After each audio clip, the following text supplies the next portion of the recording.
Professor, professora, graça e paz vos sejam multiplicados. Os princípios divinos em tempos de crise. Nós estamos na lição 8. As causas da desunião devem ser eliminadas, tendo como texto base Neemias capítulo 5, verso 1 e o verso 6 ao verso 12. O link da revista desse trimestre, Os Princípios Divinos em Tempo de Crise, está aqui embaixo do vídeo. Você pode fazer o download. Nesta lição veremos o significado da palavra desunião, analisaremos o contexto socioeconômico pós-exílio, notaremos quais foram as causas da desunião entre os judeus regressos, pontuaremos as medidas adotadas por Neemias para restabelecer a união dentre o povo e, por fim, mostraremos a importância da união na igreja. Eu sou o professor Daniel Ramos, como eu te disse. Por favor, se inscreva em nosso canal. Primeiro tópico da lição, vamos trabalhar o significado da palavra desunião. Segundo o dicionário da língua portuguesa, define o termo desunião da seguinte maneira, abre aspas, ato ou efeito de desunir, de separar o que estava unido, separação, ausência de união, desarmonia, falta de acordo, desacerto e discórdia. Fecha aspas. O retorno do cativeiro foi marcado pela união do povo na construção do altar. Você confere isso em Esdras capítulo 3, verso 1. Na preparação e reconstrução do templo, lá em Esdras 3, 9, e edificação dos muros, Neemias capítulo 4, verso 6 e o 19 ao 23. Os judeus regressos vivenciaram momentos de verdadeira união. Abre aspas, o povo se ajuntou como um só homem. Esdras 3.1, Neemias 8.1. Entretanto, não demorou muito para que esta união fosse afetada. Neemias lida agora não com um problema externo, não. Ele lida com um problema interno, não precedente dos inimigos, mas oriundo dos próprios irmãos, como nós vamos ver na lição a seguir.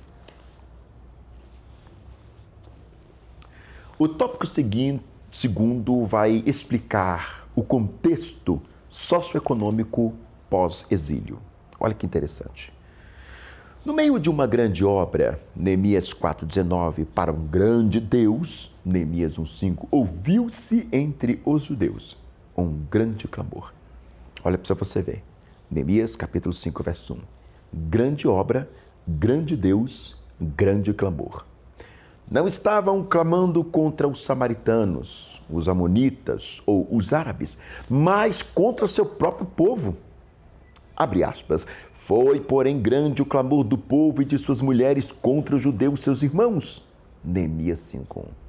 Judeus estavam explorando seus compatriotas e a situação econômica havia se tornado tão desesperadora que até mesmo as esposas, que no contexto socioeconômico costumavam manter-se caladas, cuidando das coisas do lar, participaram dos protestos. Neemias, capítulo 5, verso 1. Examinando o texto, é possível distinguir 3 grupos básicos de pessoas e qual era o seu clamor.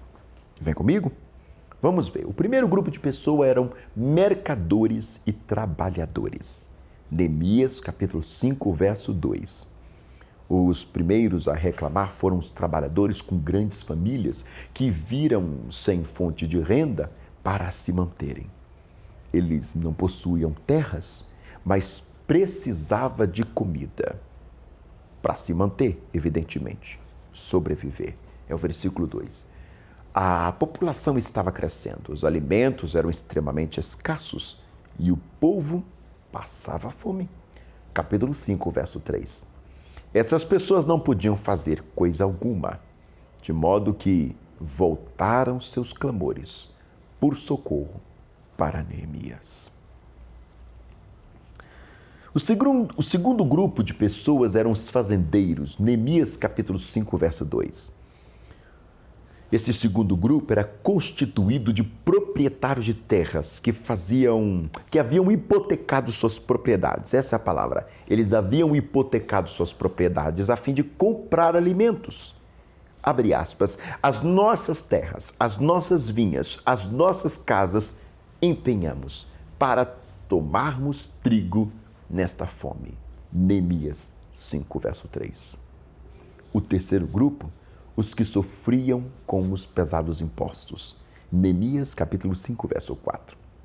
Esse terceiro grupo de pessoas era formado por aqueles que estavam tomando dinheiro emprestado, inclusive, para o pagamento dos altos impostos ao rei da Pérsia, como penhora de suas colheitas, sem possibilidade de pagamento, sendo forçados a venderem até mesmo seus filhos como escravos. Está registrado isso tudo em Neemias capítulo 5, verso 5. No tempo de Neemias, a tensão social chegou a tal ponto que os israelitas vendiam-se. Pensa numa coisa calamitosa dessa. Os israelitas vendiam-se a fim de resgatar suas dívidas.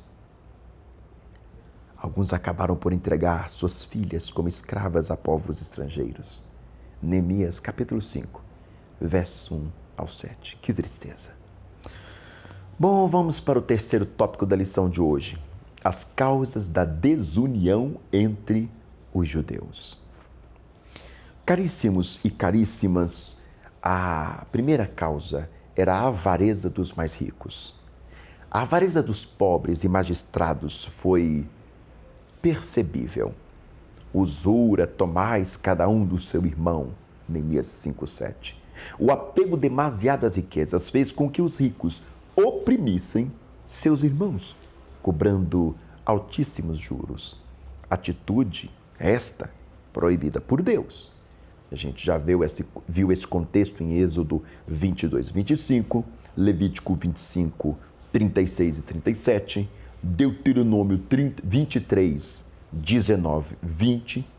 A lei de Deus estava sendo violada e os pobres, concomitantemente, ficando cada vez mais pobres, endividados. Neemias 5, do verso 2 ao 5. O exército de Sambalate era menos perigoso do que a avareza dos nobres. A avareza é um pecado que, abre aspas, submergem os homens à perdição e na ruína. 1 Timóteo 6, 9 ao 10. Outro problema? A indiferença. O sofrimento dos bens favorecidos pareciam não incomodar a classe dos ricos. Embora todos fossem compatriotas judeus, alguns tinham de ir ao extremo de vender a si mesmos ou até mesmo a seus filhos como escravos para quitar essas dívidas. Neemias 5, versos 5 e 8. Essa indiferença é questionada pelos judeus pobres que, ao verem seus filhos sendo vendidos como escravos a outros judeus, argumentaram, abre aspas, nós somos da mesma carne como eles, e nossos filhos são tão bons como os deles. E eis que sujeitemos nossos filhos e as nossas filhas para serem escravos. Neemias capítulo 5, verso 5. Esse texto é melhor entendido na Almeida Revista Atualizada. Ainda que legítimo, Êxodo 21, verso 2, Levítico 25, 39 a 41, vender os irmãos era algo desumano e por essa razão o plano de Neemias era acabar com essa prática injusta entre eles, já que uma das razões que levou o povo à pobreza foi exatamente a exploração dos judeus ricos. Abre aspas, restituí-lhes hoje, vos peço, as suas terras, as suas vinhas, os seus olivais e as suas casas, o que vós exigis deles. Neemias capítulo 5, verso 11. Também tinha um outro problema agravante, a falta de temor a Deus. Neemias, de maneira enfática, repreende os nobres. Abre aspas. Não é bom o que fazeis. Porventura não devereis andar, ou não devieis andar no temor do nosso Deus? Neemias 5, verso 9, parte A. A falta de temor a Deus, irmão, irmã, e a sua lei, evidentemente, fez que, primeiro, os pobres fossem ignorados ao ponto de que passassem fome. Neemias 5, 3. Segundo, tinham juros exorbitantes, e esses juros eram cobrados de seus irmãos. Neemias 5, versos 4 e 7. Terceiro, seus irmãos fossem vendidos injustamente como escravos. Neemias 5:5. E quarto, o nome de Deus desonrado entre os gentios. Neemias, capítulo 5, verso 9, a parte B. As medidas adotadas por Neemias para restaurar a união do povo. Vai ter que ter um processo grandioso aí de gestão. Ou de gestão de pessoas. Quando a comunhão dos santos em Israel era quebrada, instalava-se a injustiça social e a opressão e a violência. Jeremias 6:6, 25:3. Ao ouvir o clamor do povo contra os nobres e magistrados, Neemias agiu de forma imediata e justa, a fim de remover toda a injustiça e opressão em Jerusalém. Como líder habilidoso, Neemias percebeu que a desigualdade social e econômica ameaçava a estabilidade da comunidade e lhe inquietou a tomar algumas medidas. Vejamos quais são essas medidas que Neemias tomou para resolver essa problemática socioeconômica. Primeiro, Neemias considerou no seu coração. Neemias, capítulo 5, verso 7. A atitude opressora dos judeus ricos aborreceu profundamente a Neemias. Abre aspas, ouvindo eu, pois o seu clamor, e essas palavras muito me aborreci. Neemias 5:6, Almeida, revista atualizada que eu estou usando. Apesar de irado, a primeira atitude de Neemias foi refletir o que devia fazer. E considerei comigo mesmo no meu coração. Neemias, capítulo 5, verso 7, parte A. A palavra considerar significa olhar, fitar com atenção e minúcia, refletir sobre uma coisa, um fato, uma possibilidade, sobre alguém ou sobre si mesmo. Olhe para você ver que coisa interessante. Neemias era como um homem de oração. É provável que neste interim tenha buscado a direção do Senhor Deus de Israel. Aprendemos com Neemias que nunca devemos nos deixar ser levados pela ira, não, de jeito nenhum, mas agir de forma racional e equilibrada. Já diz o proverbista, abre aspas, não é bom proceder sem refletir. E peca quem é precipitado. Provérbios, capítulo 19, verso 2. Continuo na Almeida, revista atualizada. Um outro problema ou uma outra tomada de decisão implica que Neemias repreendeu os opressores. Neemias, capítulo 5, verso 7. Depois de ouvir o clamor do povo e considerar no seu coração o que devia fazer, Neemias vai ao âmago do problema. Abre aspas. Depois de ter considerado comigo mesmo, repreendi os nobres e magistrados. Como nós dissemos nos textos anteriores, Neemias, capítulo 5, verso 7. Neemias sempre se destacou como um homem sensível e levava em consideração o sofrimento do seu povo. Confere lá, Neemias, capítulo 1, verso 4, Neemias, capítulo 2, verso 3, Neemias, capítulo 4, verso 14. Diante de uma assembleia convocada por Neemias, os nobres e magistrados são repreendidos por estarem cobrando juros nos empréstimos, violando a lei do Senhor Deus e levando o povo a uma miséria. Neemias, capítulo 5, 7 ao 9, também é uma prerrogativa de Êxodo, capítulo 22, verso 25. Neemias pediu que aos pobres, melhor dizendo, fossem restituídos os seus bens. Isso é muito interessante. É uma quebra de paradigma que aparece em Neemias capítulo 5, verso 11. Eu nunca vi rico devolver nada para pobre. É interessante isso. A fim de amenizar o sofrimento do povo, os culpados de usura deviam devolver a propriedade confiscada àqueles que não podiam pagar os empréstimos de volta, bem como devolver os juros cobrados. Neemias capítulo 5, verso 11. Os nobres concordaram em fazer a devolução e cessar seus atos de ganância, o que foi confirmado em juramento diante dos sacerdotes, que é um milagre, evidentemente. Neemias capítulo 5, 12. E também foi confirmado diante de um ato simbólico de Neemias, que você percebe lá no capítulo 5, verso 13. Os hebreus não podiam emprestar com usura para seus irmãos.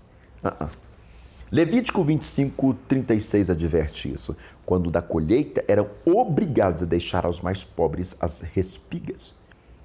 Foi o que aconteceu a Moabita Ruth. Lá em Ruth, capítulo 2, verso 2.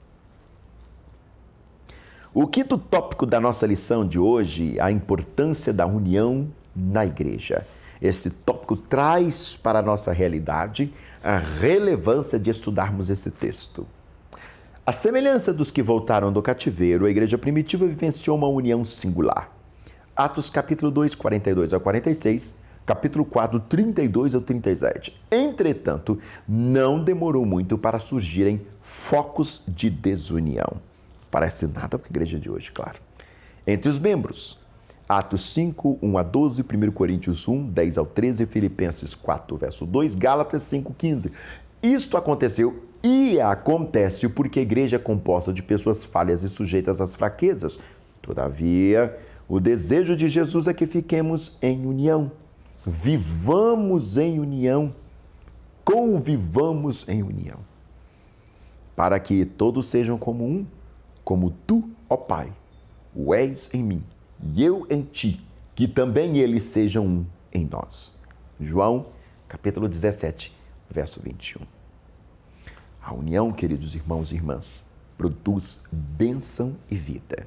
Alguém vai perguntar, mas para que serve? Salmo 133. Quando vivemos em união, o óleo e o orvalho, símbolos do Espírito Santo, é derramado sobre nós, trazendo bênção e vida. Abre aspas. Porque ali o Senhor ordena a bênção e a vida para sempre. Salmo 133, 3. É importante também destacar que o orvalho é relacionado à fertilidade. Lembra lá de Deuteronômio 33, 13 e 28? Também Gênesis 27, 28. Enquanto a unção com óleo é associada à fragrância. Êxodo 30, 34 a 38. Pois a união do povo de Deus é boa e agradável. Salmo 133, 1. Quando vivemos em união, estamos testemunhando ao mundo a poderosa realidade do amor de Deus. Abre aspas. Para que o mundo creia que tu me enviastes. João 17, 21. O nome de Cristo é honrado quando o crente não toma parte em questões que tragam divisão, evita fofocas e trabalha com esforço e humildade na obra de Deus, ouvindo e obedecendo sua liderança. Atitudes que contribuem para a união da igreja. O apóstolo Paulo exortou a igreja a viver em união. Sejais unidos. Lá em 1 Coríntios capítulo 1, verso 10, na Bíblia encontramos várias atitudes que contribuem para que seja mantida a união entre os membros da Santa Igreja. Notemos. Ter o mesmo sentimento. Filipenses capítulo 2, 2, capítulo 4, verso 2, Romanos 12, 16, 1 Coríntios 1, 10, 2 Coríntios 13, 11. B. Considerar os outros como superior a si mesmo. Filipenses 2, 3, Romanos 12, 10. C. Seguir o exemplo de humildade de Cristo. Filipenses 2, 3 a 8, Mateus 11, 29. D. Se preocupar com o bem-estar do próximo. Filipenses 2, verso 4, 1 Coríntios, capítulo 12, 25 e 26.